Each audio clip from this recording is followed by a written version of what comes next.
James Will, lieutenant.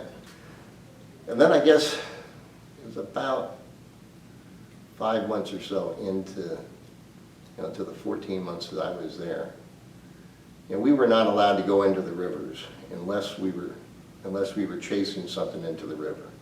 I mean, and then even then, we had to let Sepia, who was our control point in Vung Tau, we had to let them know that we were going to chase something into a river. And there were a couple times, I guess I'd say, that we chased some non-existing things into the river. But one of the first times that we ever went into the river, I was there with the 95 boat, and we were 500 yards into the river. Now I'm talking about a river that is, at that mouth, was probably a quarter of a mile wide, maybe a little bit wider, but we were 100 yards, 150 yards from the beach, and we were about 500 yards into the river, and all of a sudden I saw a big splash, and we found out later on it was a B-40 rocket. It went across my bow, but it hit the Swift boat, the 95 boat next to me, just hit them right below the pilot house, and they had one man injured in the gun tub. A couple of other people got some shrapnel. We returned fire and put down whoever was shooting the rockets at us. And but that was our first experience into the rivers. Then we did go into a couple of other rivers, and I think at that point, COSDID 13, which was where I was, they reported some of these incursions into the river. Of course, you always had to make a combat report after you saw any sort of combat. But Admiral Hoffman, who at the time had taken over the Swift boats up in Cameron Bay, recognized that there was maybe some reason to go into the rivers. And when he came in, he changed the rules, because up until that point, you weren't allowed in the rivers. You weren't allowed to shoot anything unless they shot at you. And you really normally had to have someone else give you permission to do that. When he came in, he said, I'm giving on-site permission to the ONCs to make that decision. And then he started chasing us into the rivers, and that's when really Operation Sea Lord started. And after that, we were, I think my last 6 months,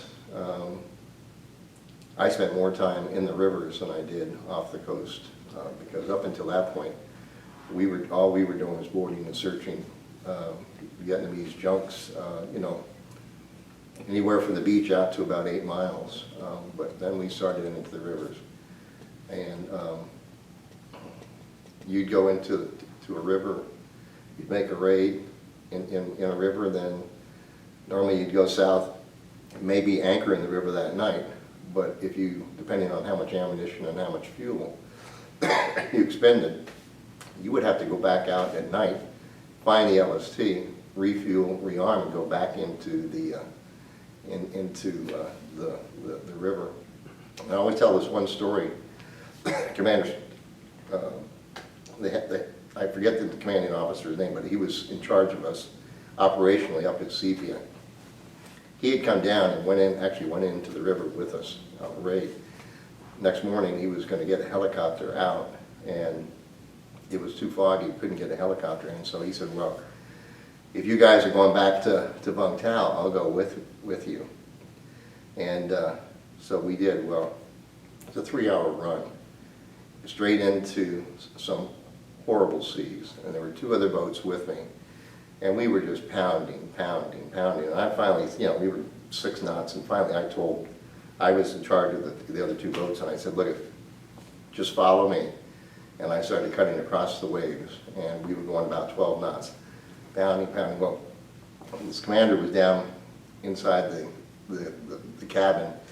He had a helmet on, he had his life jacket on, he was holding onto the stanchion, and he was really getting pounded around. We got to Vung Tau, and as he was walking off the boat, he turned to me. I guess I can say this on camera because it's for the record. He says, "You guys are all fucking crazy." He says, "That is the worst trip I've ever been on a boat in my life." But the outcome of that, because his people were the ones that were sending us into rivers. And he didn't recognize some of the stuff that we actually operated in. Coming out of the rivers, he was terrified.